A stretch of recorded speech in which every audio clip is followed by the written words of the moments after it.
para entender muchas veces lo que pasó hace 2000 años, necesitamos conocer un poco acerca de esto.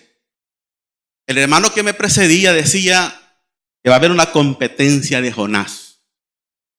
Quiero preguntarle a la hermana Iris, ¿qué entiende por una competencia? Para usted es una medición de conocimiento. Hermana, Eita con su canto, ¿qué es una competencia? Es una medición para usted. Fuerzas de conocimiento y habilidades podría ser. Hermana Sarita, usted ve que no quiere en algo. ¿Qué es competencia para usted? Es una comparación. ¿Y su esposo? Muchas gracias. Todos tienen una capacidad de opinar de acuerdo a su propio conocimiento, a su propia formación. ¿Alguien tiene una concepción diferente de competencia? ¿O todos andarán más o menos por el mismo sentido? Todos andamos siempre por la misma idea de prepararse para medir esfuerzos, habilidades, conocimientos, destrezas.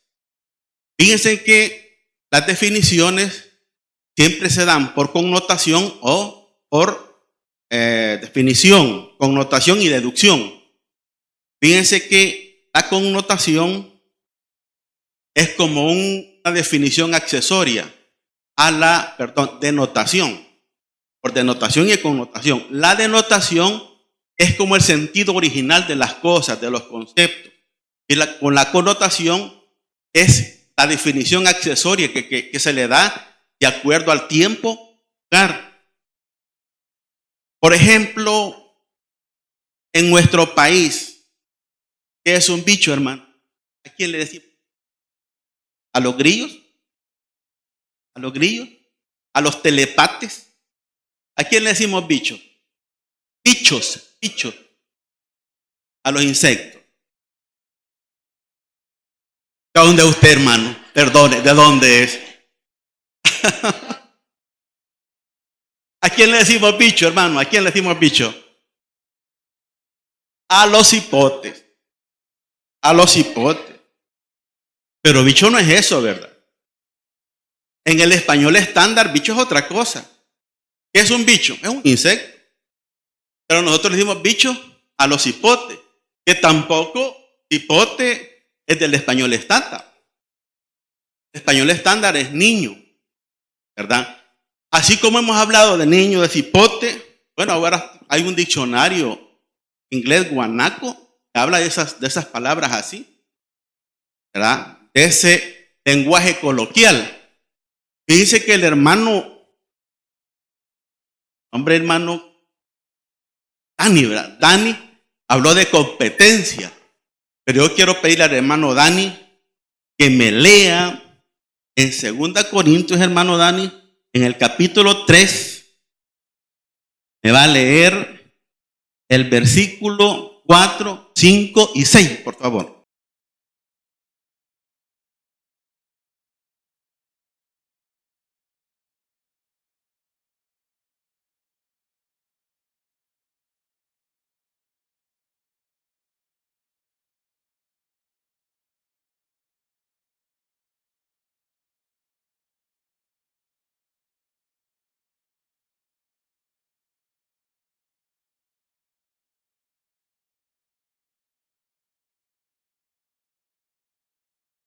¿De qué competencia está hablando ahí? ¿De prepararse está hablando él?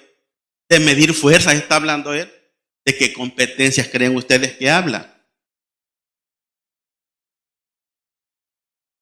No que seamos competentes por nosotros mismos para pensar algo como nosotros mismos, sino que nuestra competencia proviene de Dios. ¿Qué querrás decir allí? Ese concepto de competencia, ¿será en el sentido que me han dicho ustedes?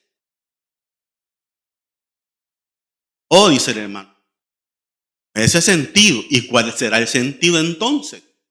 Él dice que no, está disintiendo del concepto original que ustedes me estaban dando, que era una competencia. Entonces, si no es eso, ¿qué será entonces la competencia, visto desde este punto escritural. ¿Alguien tiene opinión? Dígame, hermano. Ya cambio de rumbo, ya cambio de dirección, según lo que dice nuestro hermano allá. Dice que tiene una aptitud para desempeñar algo, pero no de medir, no de competir con otro, sino que tiene una aptitud para desarrollar algo. El sentido aquí va cambiando. ¿Alguna otra opinión acerca de esta clase de competencia? Dígame, hermana Eleonora.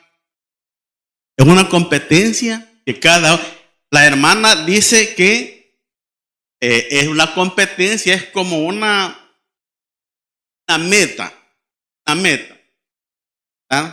Allá decían que es una aptitud. Pero yo siento que en ambos casos va difiriendo mucho del original concepto que me estaban dando algunos de prepararse para medir fuerzas versus otra persona. ¿Alguna otra opinión? Pensemos bien en qué sentido nos está hablando San Pablo acá. Dice que la competencia que él de tener viene de Dios, no que se esté preparando, sino que Dios se la genera a él. Entonces, ¿cómo lo vemos acá? Ese tipo de competencia. ¿Pablo qué era? ¿Qué era Pablo? ¿Qué era San Pablo? ¿Qué era San Pablo? ¿O quién era San Pablo? Era siervo, era un ministro. Ya en una etapa diferente, en una etapa anterior a la que él fue. Ya él ya es un siervo, ya es un ministro de Dios. Y él dice competente, pero no esa competencia de él mismo, sino que proviene de quién. Entonces sería interesante escudriñar qué es ser un ministro competente. ¿No les parece? Fíjense que estamos acostumbrados en la iglesia o en escuela o en todas las instituciones donde se debería de generar pensamiento, conocimiento, en que el que aprende está callado y el que sabe está hablando. Pero si nosotros damos un vistazo hace 2000 años, el método es: los que no sabían preguntaban y Jesús no respondía directamente, sino que explicaba a través de una parábola, ponía un caso, hacía otras preguntas. Método muy pedagógico, pero porque nosotros los que ahora enseñamos 2000 años después, sentamos al que va a aprender bien sentadito ahí, callado. El otro está. Por eso es que a nosotros nos da miedo hablar. Llegamos a los 20, 22 años, da miedo hablar. Y seguimos rituales más que saber por qué hacemos las cosas. ¿Qué sentido tiene el venir a la iglesia? ¿Qué sentido tiene para mí? ¿Qué es lo que yo siento al venir a la iglesia? ¿Por qué voy a levantar las manos? ¿Por qué voy a decir aleluya? ¿Por qué voy a decir amén? ¿O será simplemente veamos la competencia? ¿Por qué San Pablo está diciendo esto? San Pablo era un ministro aprobado por Dios, pero no estaba lejos de la crítica, de la polémica. Estaba lejos de él, estaba en medio de eso, ¿verdad? Así es de que quisiera, si alguien tiene opinión de los que me han dado acá, la hermana Eleonora, el hermano Obed, otra opinión. ¿Alguien?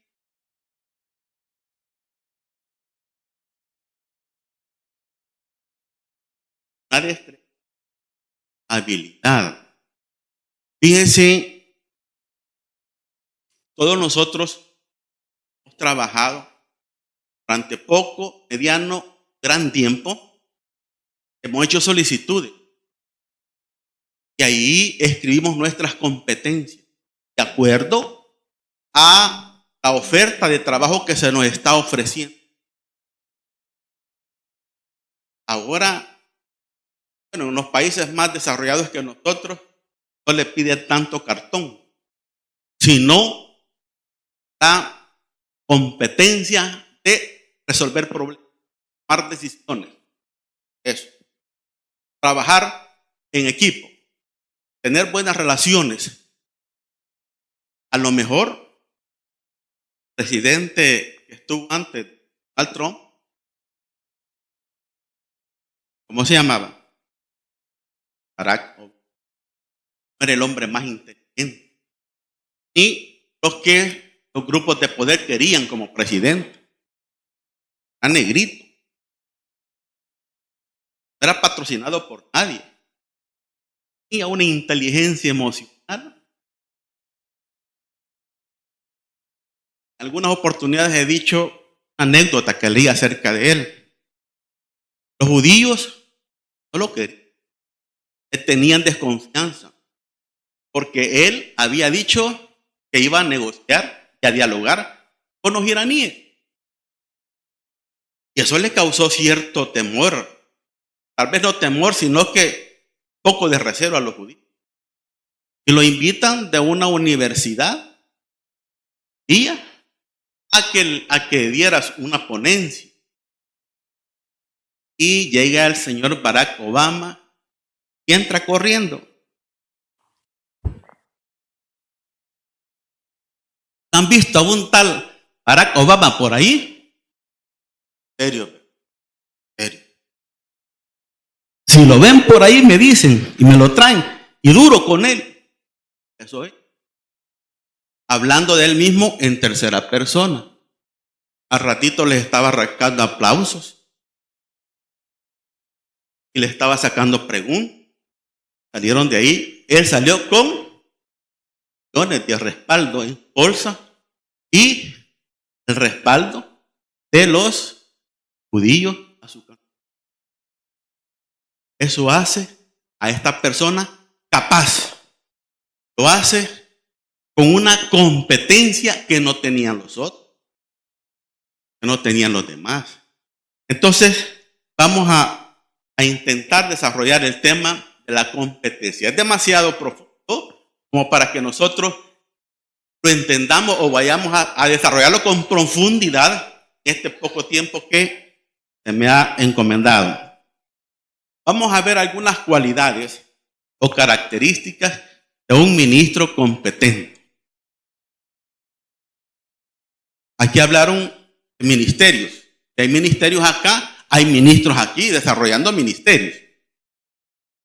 ¿Los músicos son ministros o no son ministros?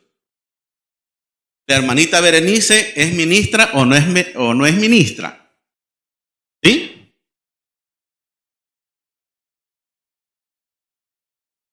Me dice, hija, un día de esto. Papá, fíjese que llegó aquella ministra Líbano de Márquez. Sí, es ministra de planificación de la presidencia de Cristiani. Qué señora más educada. Distinto a este general Payés, que hasta la consulta esté viendo. Le van a ir a decir. Pero qué señora. Esa gente así es una persona competente en esa área de la compra. Cuando usted va a comer a un restaurante, no le ponen a las señoritas más empurradas ahí en la puerta.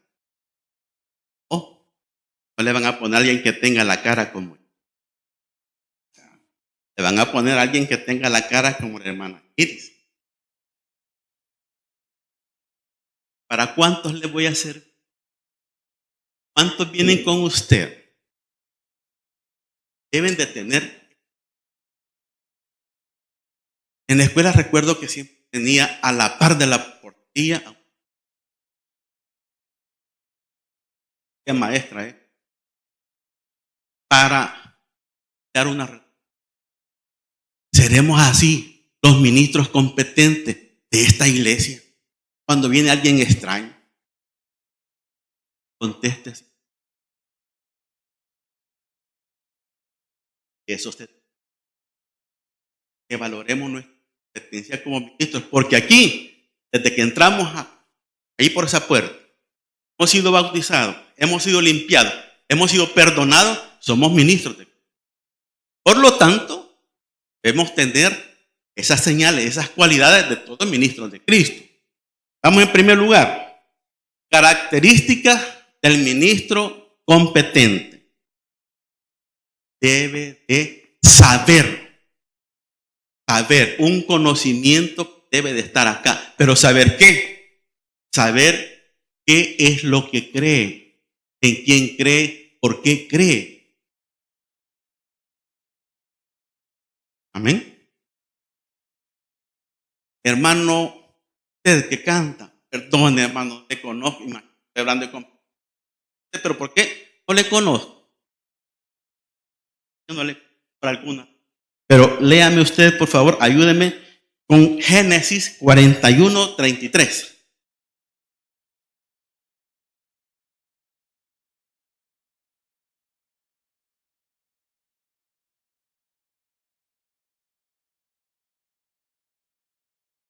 Gracias, hermano. Fíjense bien, ¿qué cualidades encontramos ahí? ¿Qué características? ¿Qué valores encontramos ahí? Sabio y prudencia.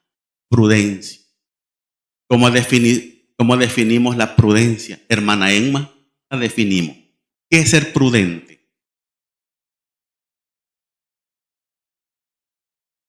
Darlo.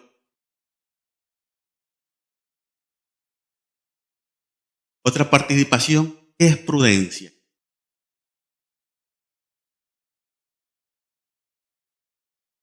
¿Será prudente quedarse callado? ¿Sí?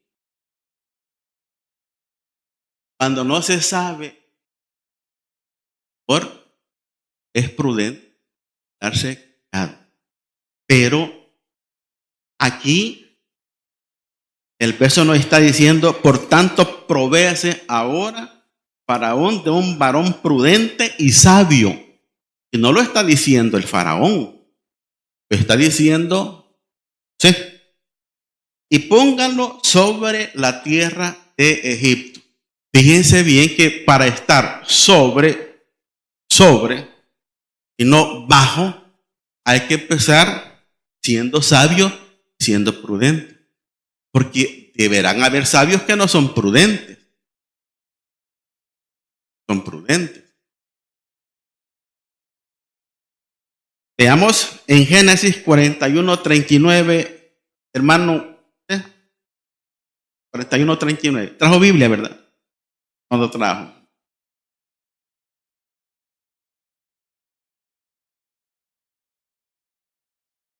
Génesis 41:39.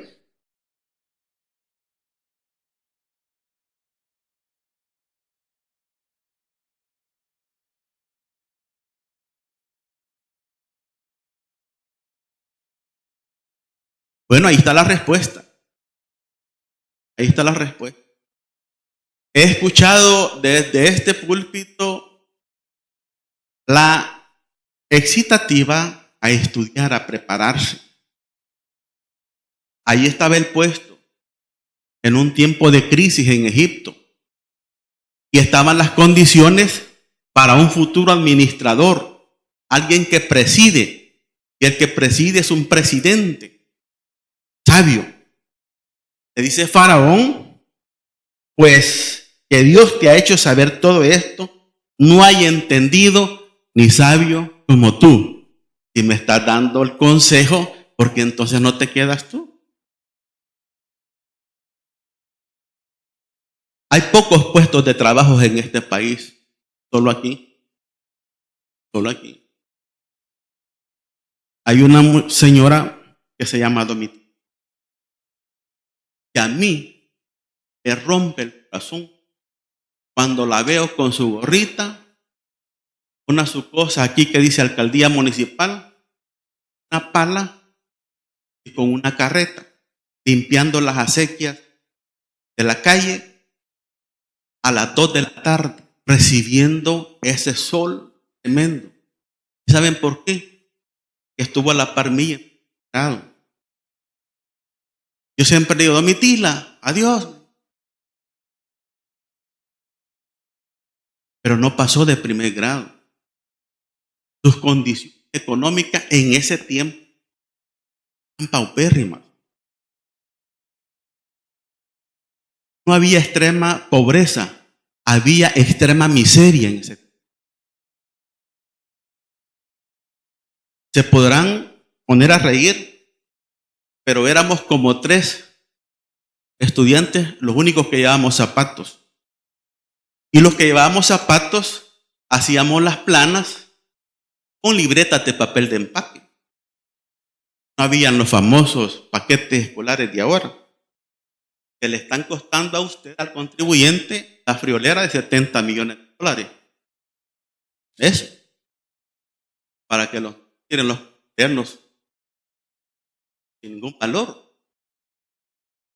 Somos pobres y regalando dinero, tirándolos a la calle. Pero a mí sí me duele. Yo veo de toda esa promoción, somos pocos los que llegamos a estudiar un poquito. Los 4 ganchos, como decía madre. Pero la vida se nos hizo un poco más cómoda, más cómoda. Fíjense que José aquí ya está consiguiendo trabajo por la gracia de Dios, por ser prudente. Ustedes ya conocen la historia de José. Él no tenía ninguna estímulo o motivación para portarse bien, si lo habían tratado pésimamente. La familia, Potifar, la mujer, lo habían tratado mal. Pero él seguía siendo fiel en su corazón porque sabía que Dios un día lo iba a levantar y lo iba a poner en el lugar donde todos los demás no lo habían puesto. Entonces, el ministro competente debe de saber. Debemos de conocer por qué estamos acá. Debemos de saber a quién seguimos.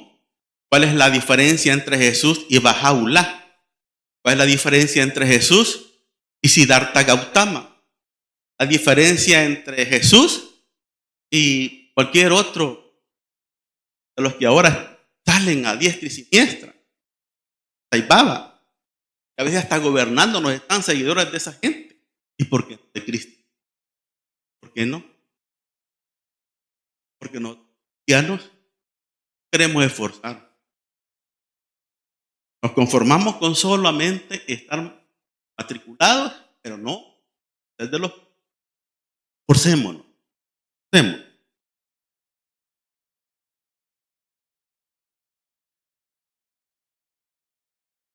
Vamos, hermano Joel. Fuerte Joel. Segunda Pedro 3, 15 y 16. ¿No se han fijado ustedes en el programa que salía? Yo no sé si todavía sale, que se llamaba El Chavo del 8. Que cuando le preguntaban al chavo, vaya, dinos chavo, ¿qué tal? No, yo por qué si me he estado portando bien. O sea que el preguntarle a alguien y tener la facultad de contestar es un castigo. Castigo cuando debería ser privilegio, porque me están dando el uso de la palabra. ¿Cuántos de ustedes quisieran escribir en la prensa gráfica y no pueden? Yo soy uno que quisiera escribir ahí. Pero como ahí, 180 palabras, no se pase de ahí, más ni menos. Escribir 180 palabras. En primer lugar, no he aprendido a normarme ni yo mismo con reglas más simples, voy a decir, digamos en escritura. Joel, ¿ya lo tienes?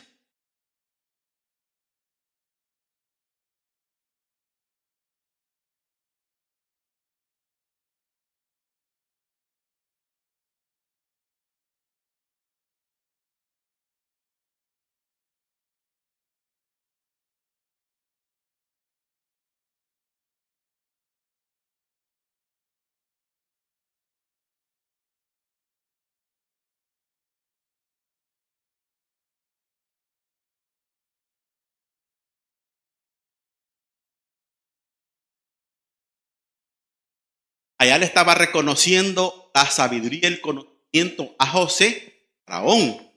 Pero aquí a San Pablo se lo está reconociendo Pedro. Otro par. Otro par.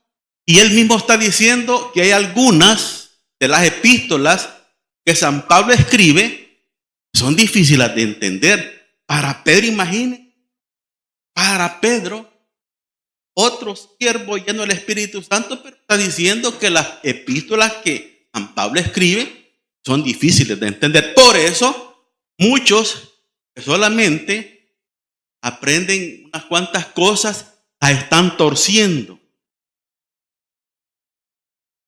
Cosas totalmente alejadas del sentido o del espíritu de la palabra. En primer lugar, para ser un ministro competente, saber, conocer ¿qué? La palabra. La palabra. En segundo lugar, hablaron de habilidades y hablaron de destrezas, pero ese es ser, es procedimiento. Vamos a ver Alba. Léame, hermana Albita, Jueces 7:17.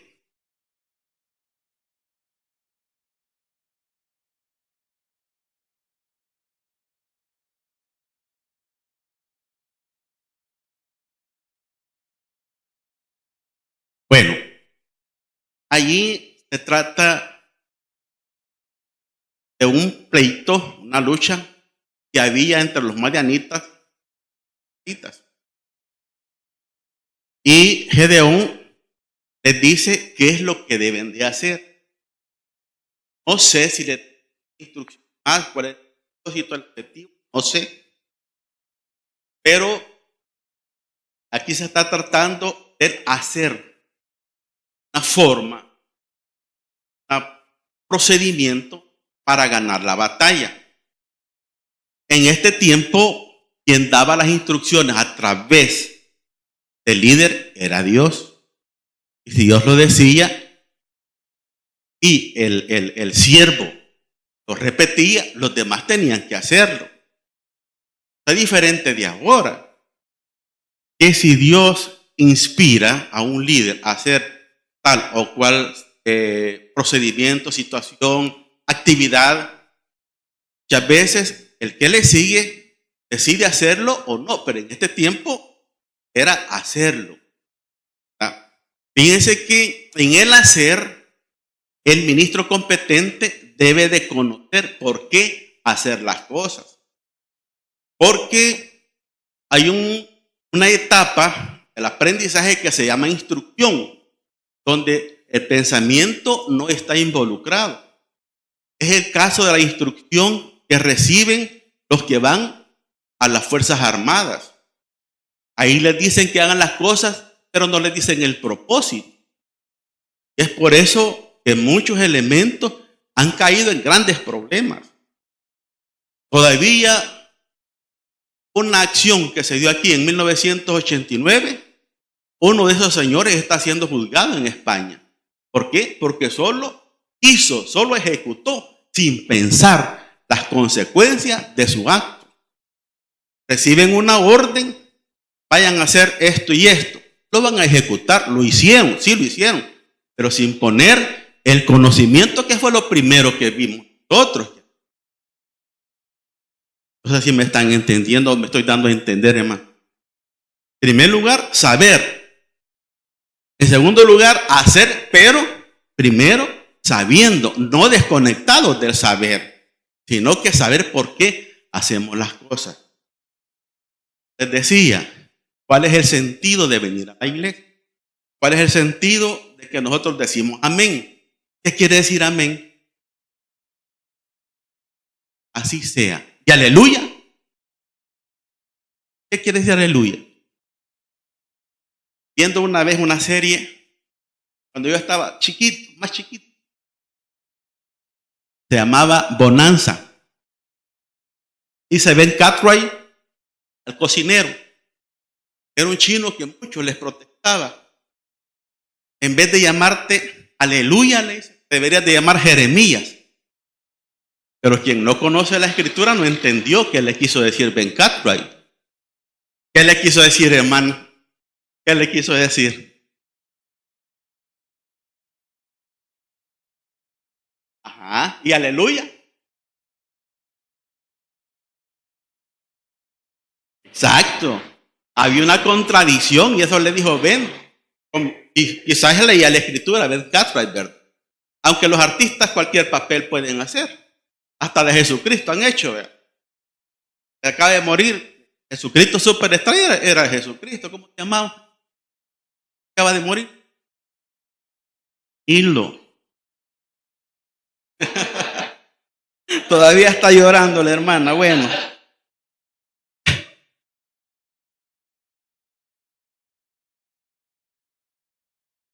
Hermana Emma, ayúdeme con Nehemías 6:3.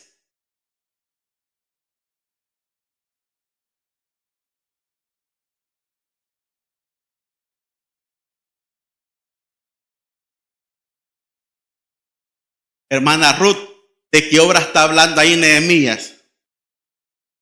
Exacto. Bien. ¿Y qué era la invitación que le estaban haciendo?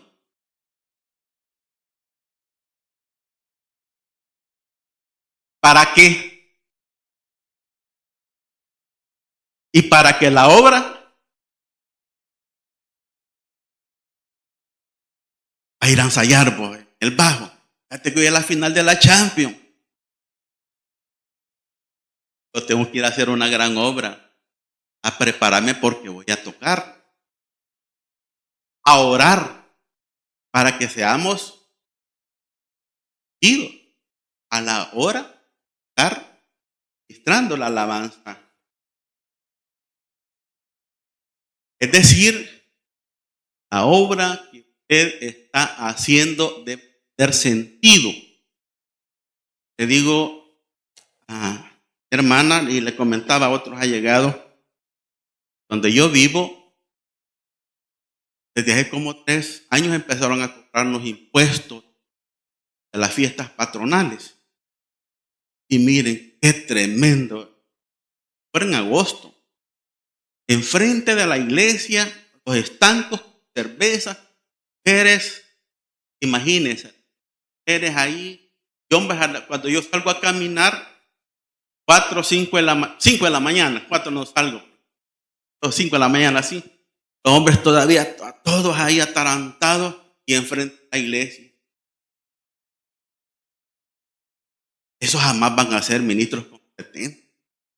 Y esa competencia procede de Dios. Lo santo es santo. Lo profano es profano. Aquí, en la luna. A Nehemías le habían invitado a pasar el tiempo de ocio, para que él cesara en la obra. Hoy estoy haciendo una gran obra.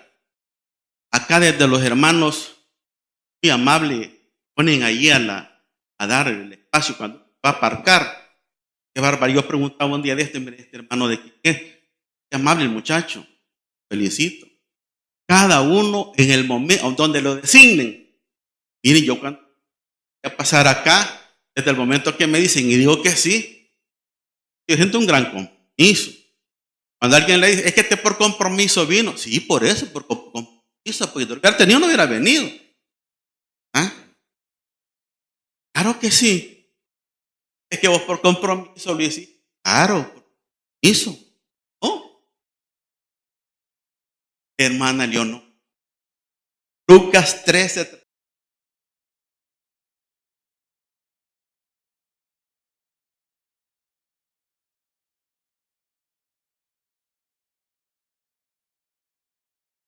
Fíjense que aquí hay un método de estudio, se llama ironía. Claro, el reino era una zorra. Estaba diciendo así porque estaba enseñando más. ¿Cómo se llamaba el rey? Ana Ruth. Herodes. Díganle a aquella zorra. Chica, Jesús no fue a la escuela, andaba poniendo apodo. Una ironía. ¿Cómo son las zorras? Van por aquí, van por ahí. Una vez mataron una gallina, una zorra. Mi papá era más zorro. La atrapó, pero son bien astutas, ¿verdad? Y él sabía, Jesús, que Herodes sabía que cortando a los líderes se acababa todo el movimiento. Pensaba que Jesús andaba con un movimiento político. Era así. Dile a aquella zorra. Y ahí muestra qué. ¿Qué muestra Jesús? Las acciones. Fíjese que cuando usted muestra acciones no tiene necesidad de hablar tanto, porque sus acciones están hablando por usted. Decía alguien por ahí, tus acciones hablan tanto que no puedo oír tu voz. Es decir, vamos a acompañar. Vamos a hablar bastante o poco, pero acompañado con acción. Dice Jesús, he aquí, hecho fuera demonios. Hecho fuera demonios. No mando a sacar demonios. Y lo llevo donde el iluminado, donde el santificado. Yo lo he hecho fuera. Está hablando Jesús. Hago curaciones hoy, mañana. Y no hay tiempo en él. Toda hora. Y al tercer día termino mi obra. Está hablando de su resurrección. A ver, hermana Gloria, Juan 5:36.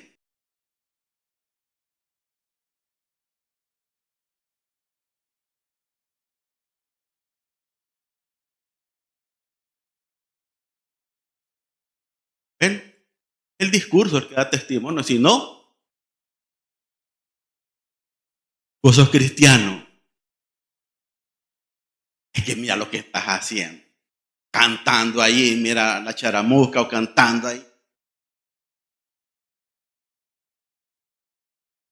No hay convergencia en qué pensamos, qué decimos.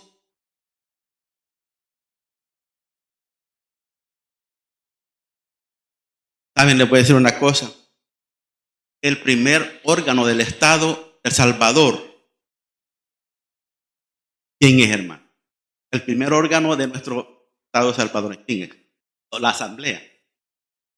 Pero es el órgano más desacreditado en nuestro país. Nadie cree en él. Es el primero.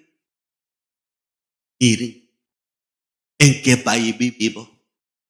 En el primer órgano del Estado es en el que menos cree.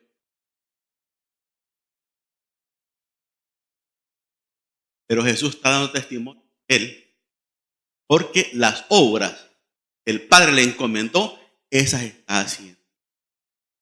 Debemos de conocer, de saber, también debemos de hacer de acuerdo a lo que nosotros decimos, hacemos, para ser ministros competentes.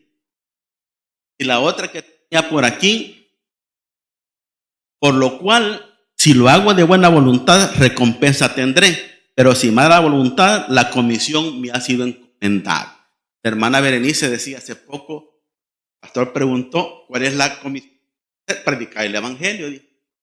Entonces, para ser cristiano, ¿cuántos en sus trabajos te dicen, siquiera al que está a la par, fíjate que Jesús te ama? Lo hacen. Bueno, haciendo la obra. Y por último, es lo más fundamental, más difícil. Es el comportarse. conocer, hacer y comportarse. Veamos Santiago 1:27. Vaya hermano Herbert, ayúdenos.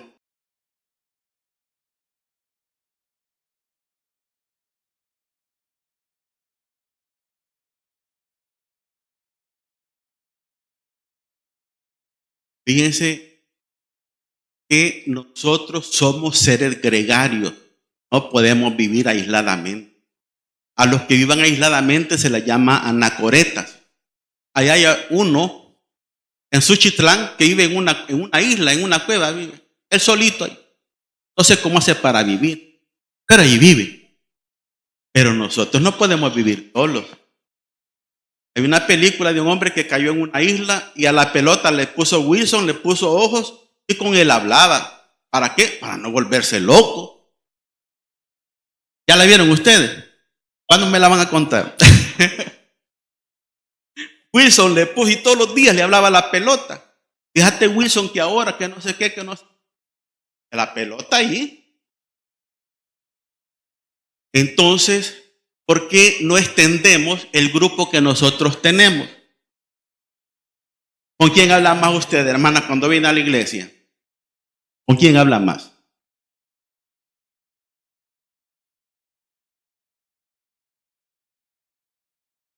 ¿A quién? Ah, bueno, entonces salgamos de los muchachos de alabanza. Ah, bueno. Tratemos de agrandar nuestro grupo, voy a decirlo así, chero, démoslo, para que de verdad construyamos una comunidad de fe. Una comunidad de fe. Hermana Arely, Jeremías 22:3.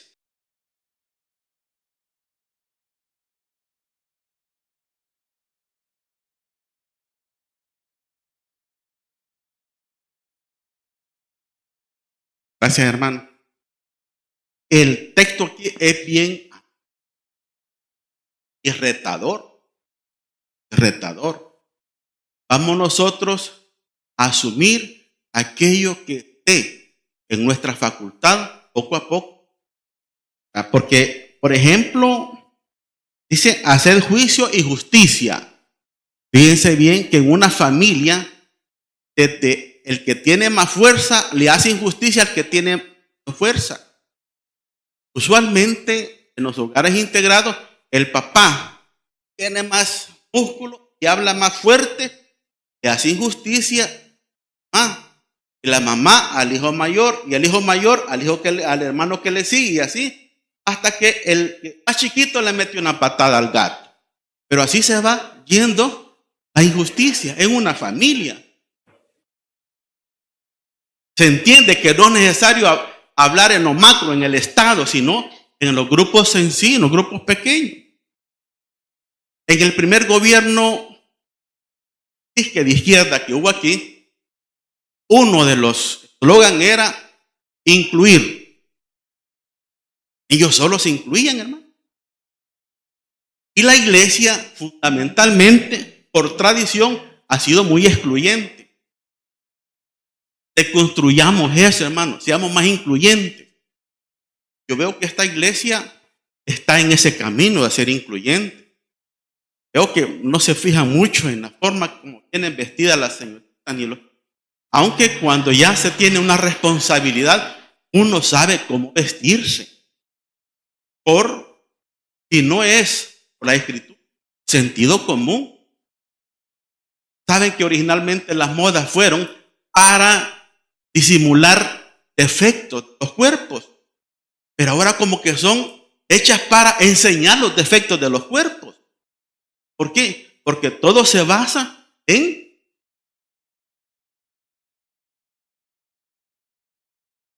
Recuerdo hace unos días, no, años, que salieron unas blusitas hasta aquí.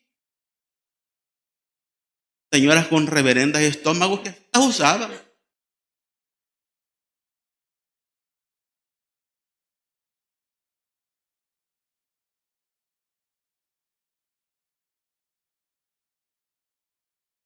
Lidia, Salmo 82:3.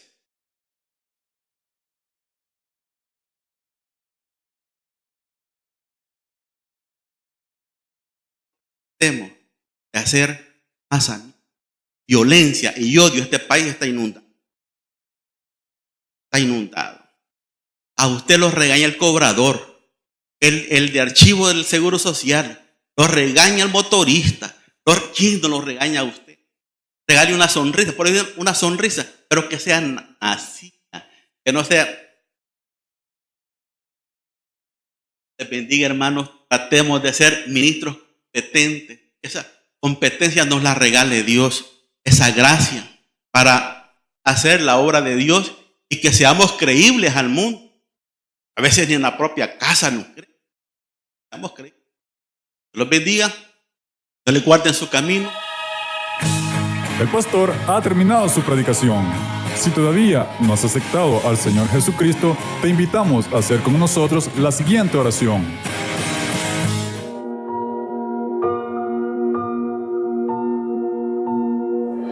Dios mío, reconozco que soy pecador y me arrepiento de todos mis pecados. Creo en mi corazón que Cristo es el Señor y que es tu Hijo amado. Reconozco que Cristo murió por mis pecados y que tú le resucitaste de entre los muertos. Yo abro las puertas de mi corazón y te recibo como mi Señor y Salvador. Amén.